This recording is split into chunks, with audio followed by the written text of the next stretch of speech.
cócteles molotov y cohetes contra los bomberos y agentes. La Ertzaintza critica la politización de los mandos porque a las 7 de la tarde se ha llevado a cabo una concentración en la Plaza del Castillo. El juicio bloquea el trabajo que algunos agentes realizan en el entorno de los violentos. La calle Narrica y causó daños materiales en el interior. A consecuencia, cócteles molotov contra los agentes de la Ertzaintza y los bomberos que permanecían en el lugar. Los incidentes continuaron en la parte vieja. Los jóvenes utilizaron cohetes y cócteles molotov. La Ertzaintza respondió lanzando pelotas de goma. Uno de los cócteles alcanzó una vivienda de la calle Narrica y causó daños materiales en el interior.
Gure munduan non irekita non izten dira, zenbat bizitza geratu dira bueltarik gabeko bidaietan.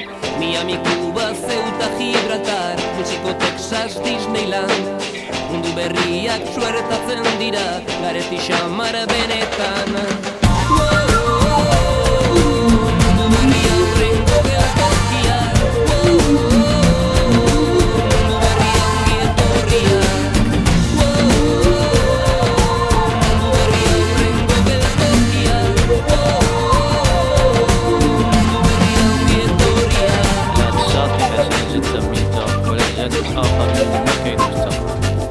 الأمواج كتحاول تخفي داك الدموع اللي سالت قبلك. هذه الساعة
daude